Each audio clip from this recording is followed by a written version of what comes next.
Visual Basic for Applications, or VBA, is really a programming language for giving commands to a program or an application that already exists. In this case, we're doing VBA for Excel, so we're going to be giving instructions to Excel. And you should understand that everything we do in Excel, like if I click on cell D3 here, or if I click on a range, or if I resize something, or if I change the color of the font, and if I change the background, anything like that I do, I'm actually giving a command to Excel. And all VBA is learning how to give commands to Excel, to put things in cells, to change things, to do calculations and things like that. So our problem is understanding the language that Excel uses. And we actually can't understand the language that Excel uses because it uses a language called machine code or binary.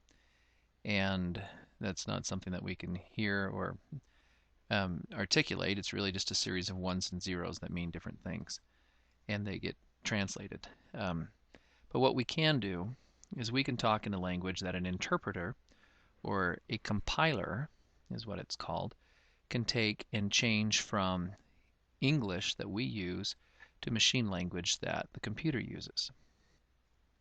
Now, the compiler is not smart enough or intelligent enough to translate everyday English into machine language. So what we have to do is follow a particular structure. There are certain key words that the compiler knows what they mean and is able to translate into machine language. And it knows how to use variables, and it knows how to use certain symbols that we would call operators, and those operators mean things to it. And so by combining keywords, names of objects, for example, cells or ranges of cells or columns of cells or worksheets, or this is actually a workbook too, by combining its knowledge of those objects that Excel has plus those keywords and operators and any variables and constants that we might use, and we'll talk about those in a little bit, then it can translate it into something that Excel can understand and Excel can do something with. If any of you have ever created a macro in Excel before, whether you knew it or not, you are actually creating VBA code. What happens when you create a macro is that Excel records all of your clicks and typing and everything that you do and saves it in what's called, the VBA code. Now, code or syntax is the structure of the instructions. It would be like the sentence or a paragraph or something like that.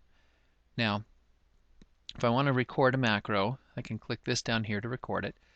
But I'm going to show you how to add a new tab to your ribbon here that will allow us to get to what we call the developer or the VBA editor. It's the developer tab and the VBA editor into the developer tab.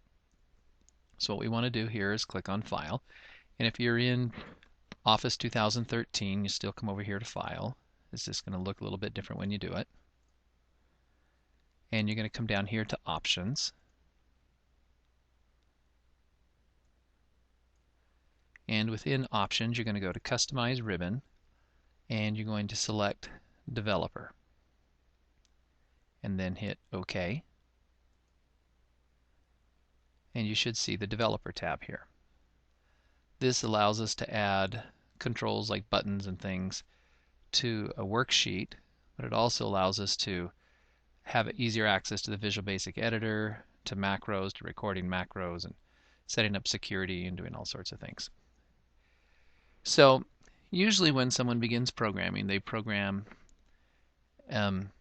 something called Hello World. The name of the program is Hello World, and that's just kind of one of the initiatory things that you do when you become a programmer. So that's what we're going to do here. So first of all, we're going to hit Record Macro. And when we do that, you see that this pops up. It asks for a name. We can give it a shortcut key, so we can press Control and whatever that key is. And we can run the macro from within Excel anytime we need it to run. We can select a location for the macro. There are 3 locations. It can store it in this workbook. That's the default one. It can store it in new workbook, which it will generate a brand new workbook for the purpose of storing macros. So you can keep all of your macros or programs together in one workbook. So whenever you have that workbook open, you should be able to run the macros on any other workbook that's open. Or you can store them in the personal macro workbook. This is a workbook which stays hidden, but on your computer, every time you open up Excel, is available to you. So you can store all of your code in the personal macro workbook, and anytime you need to run any of your macros, they're there and available for you without having to open another workbook or anything. But we're going to store this in this workbook. We're going to change the name to Hello World.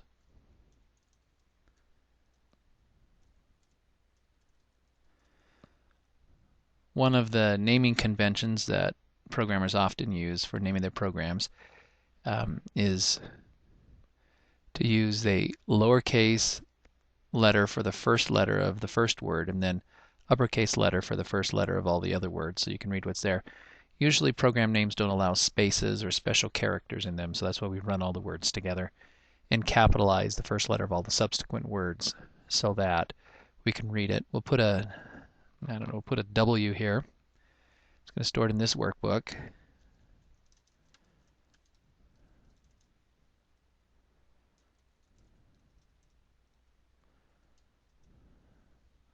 And we'll go ahead and hit OK. Now, as soon as I hit OK, it's recording everything I do on the screen. So I'm going to come here and I'm going to select this cell. And we'll make it big. And I'm going to center in this cell.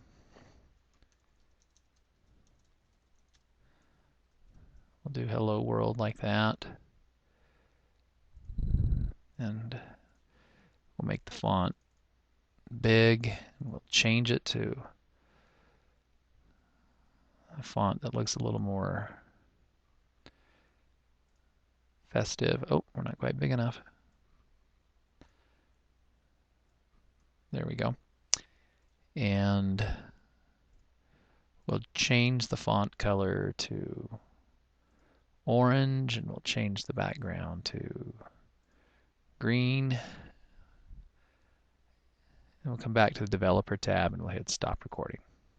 Because I pressed Control W when I saved this macro, I can go to another sheet, or probably on this sheet for that matter, press Control W and it's going to go to D7 and it's going to do exactly what we did. So it doesn't matter if I'm over here, it's still going to do it to D7. I delete it and clear it out, it's still going to do it on whatever sheet I'm on.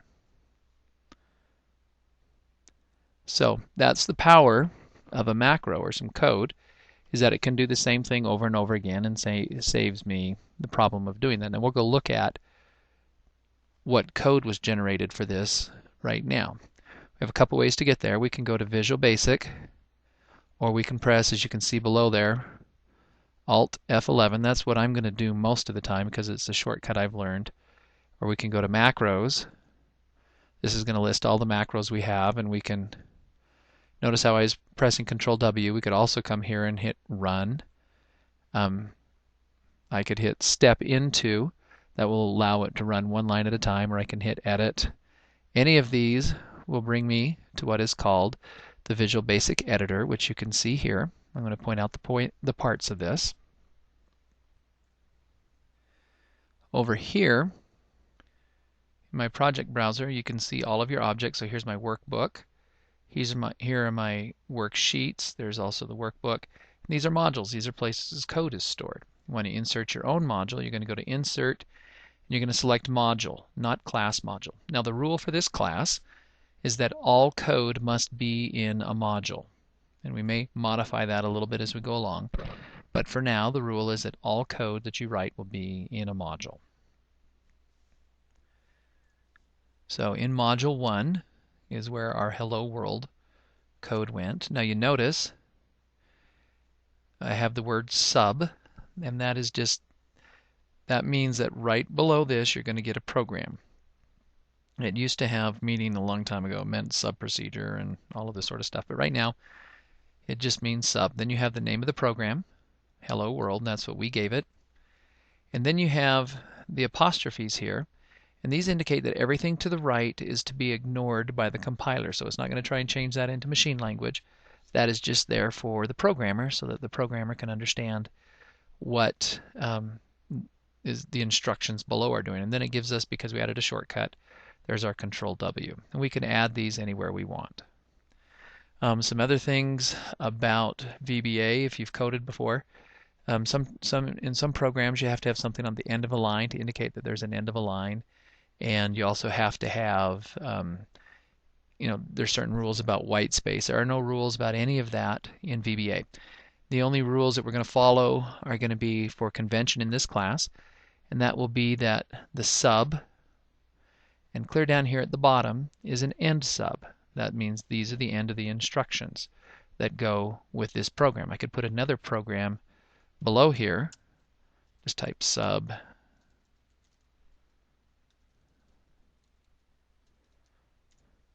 and you notice that it automatically changes it to blue, and it automatically puts an end sub. It automatically puts the parentheses here. These are for any arguments or parameters that we may use, and we won't use those at this stage, but we will use these later on.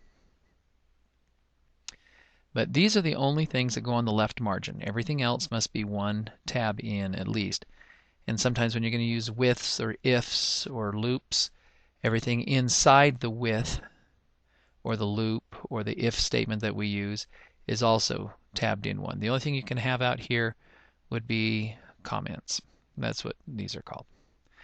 Okay, now you'll notice some blue words. The sub is blue. You'll notice the with, the false, the end with, the with. There are not a huge variety in this particular program. We'll get to where we have quite a few. But these are reserved words, so they mean something to the compiler. It tells it exactly what to do. Now as we look at this, we're going to start here at the top, and you're going to see some things that happen here.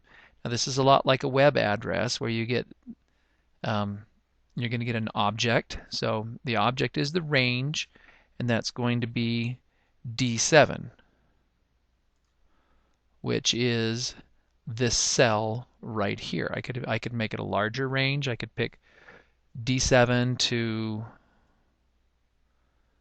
H15 if I wanted. I could do a lot of different things. But this particular one is just the range D7. Dot, this is the object, and this is either an action or an attribute. This is an action that I want to do with that object. And the action that I want to do is select. In other words, I want to select that particular range. Now let me show you how this works.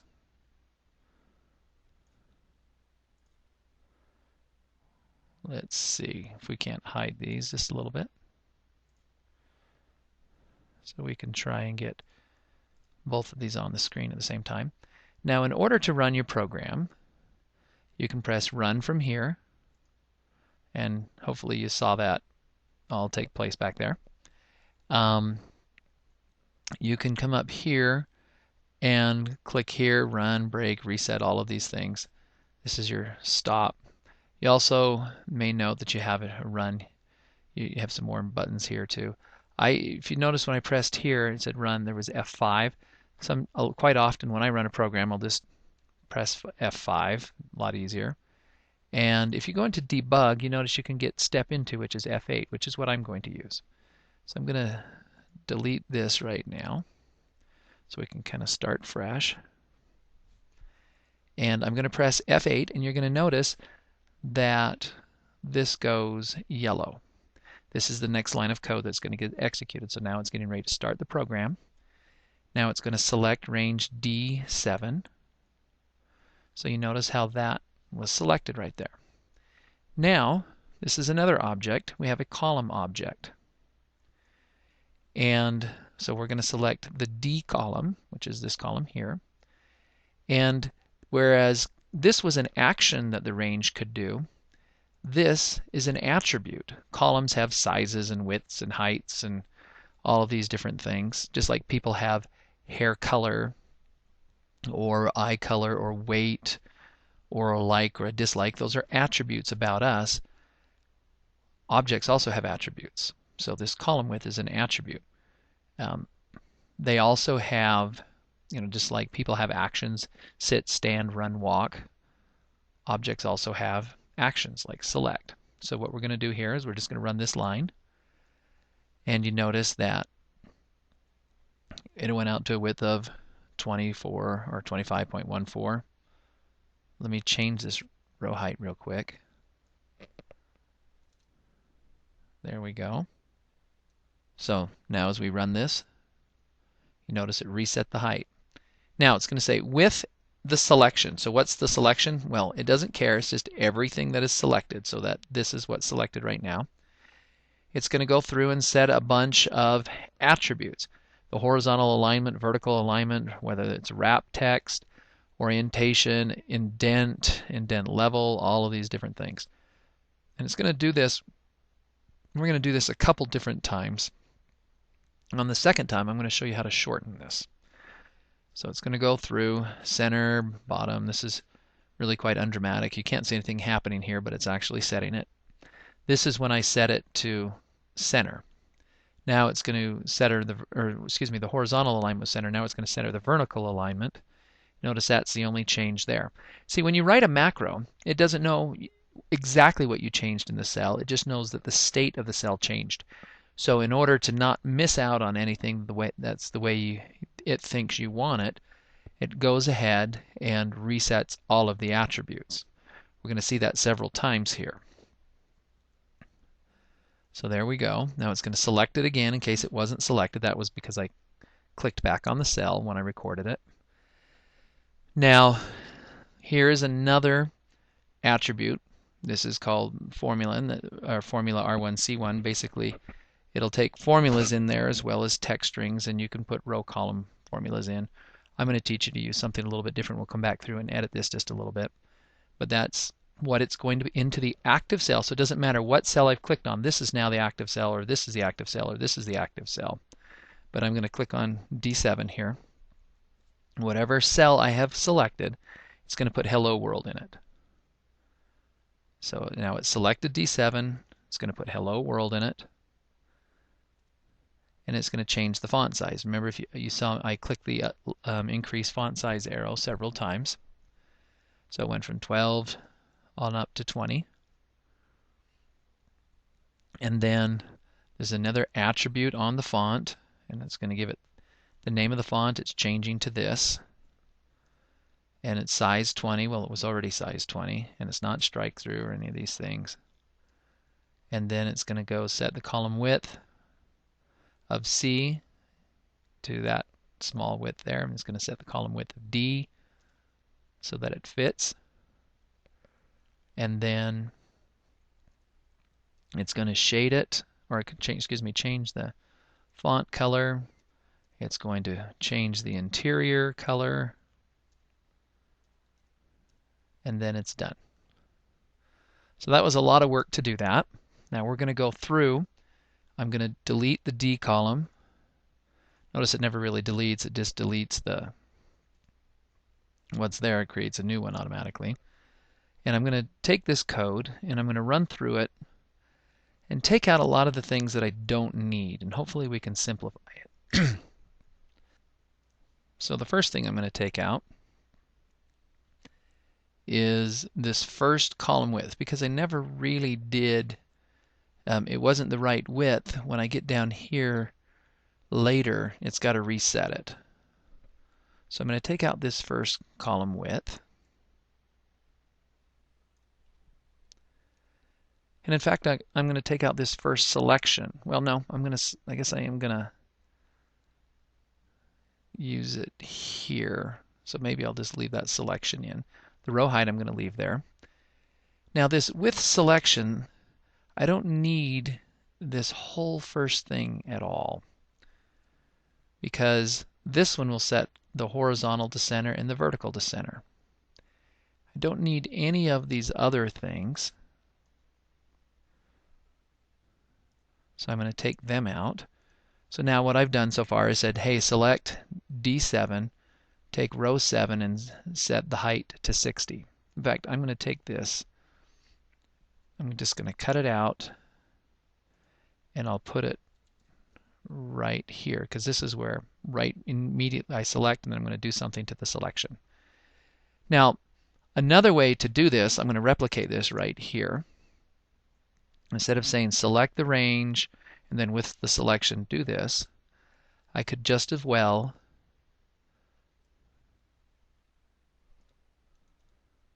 anytime I get a red, it says, hey, this line of code is not right. There's something missing.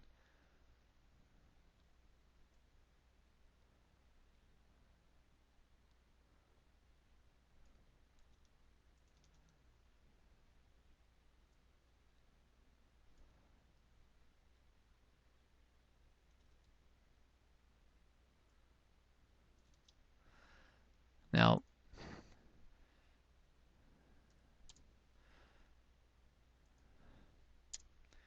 these two sections right here are identical.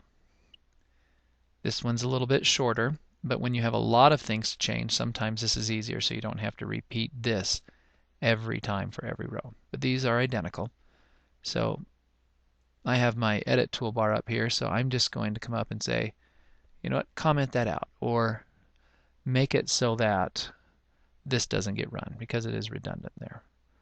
And then D7 select again and put hello world in there. Now, one of the conventions that we're going to use here is rather than say active cell, sometimes you want to use active cell, but we're going to try and specifically say what we want. So range. Now you put something that you want to be literally as you've typed it, you put it in quotes, or that's a string. So I want D7. Notice as I do that, I have all of the different attributes and actions I can change. And I'm going to use value. And I'm going to set the value equal to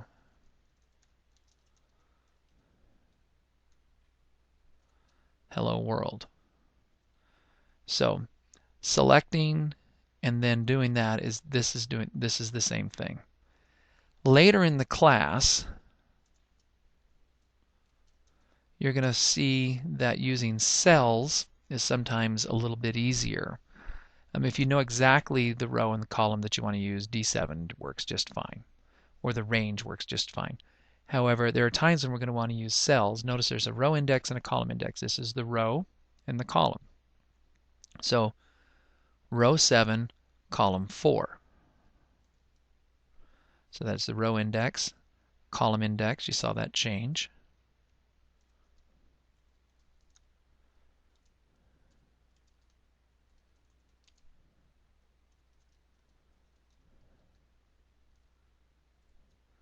And these, oops, I'm missing my open quote.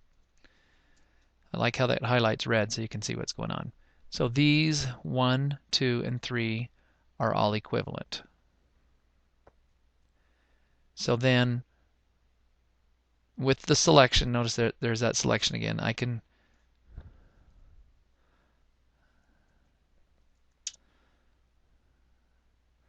do that, just say jump right to 20. I don't have to increment it up.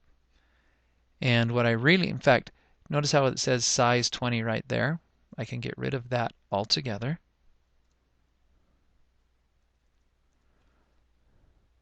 And I can get rid of everything else that I need here, that I don't need.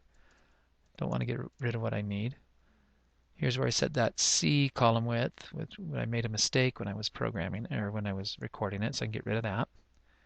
Here's what I actually want to set the real column width to, so we'll leave that. And then it does this selection again, and I set my color, and on the font itself, and then the interior of the cell, I set it, and I could cut out most of these probably, but we'll go ahead and leave them. And there we go. So I'm going to take out these, or just put a comment there so they don't run, and we'll step through this again and watch it run. So I'm going to press F8, and so it's set to 60. and it selects D7, and it centers. You can't see anything there as it's doing that. Selects it again. It's already there, so that was probably redundant to leave that in. Now we're going to put Hello World there, and we're going to select it again, so we probably didn't need it still. Change the font and the size. Now we're going to set the column width.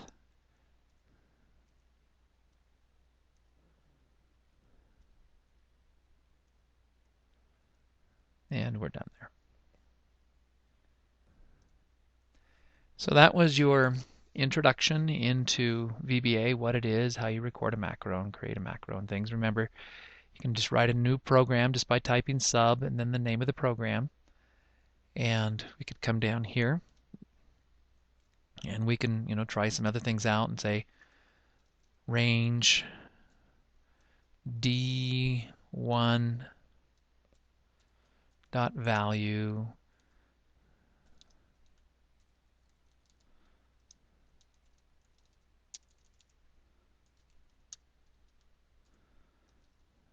and write just a little one-line piece of code and run through it, and there I went and put my name up here in D1. You should take this and you should play around and try to do a bunch of different things with it, writing to the screen, changing fonts and changing colors, and get really comfortable with the editor. Down here, we talked about this being the Project Explorer. This is the Properties or Project Viewer. This is the Property Viewer. So as I look at modules or sheets or workbooks, I can see the different attributes of those. Sometimes you'll click on these and they'll disappear, whatever. You just go to View and you can bring them back. So don't worry about that. If you don't have them, just go to View and add them in. All right, so that's the end of this lesson. Make sure you practice this. Your assignment is homework number 7, and in that homework, it's going to, let me bring up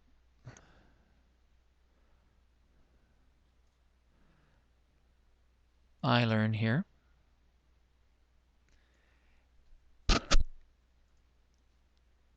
see in homework number 7, there's gonna be some other videos out there. I want you to watch this video. Or you've just watched it, but I want you to go watch these other videos also and complete 1 and 2 from the VBA practice.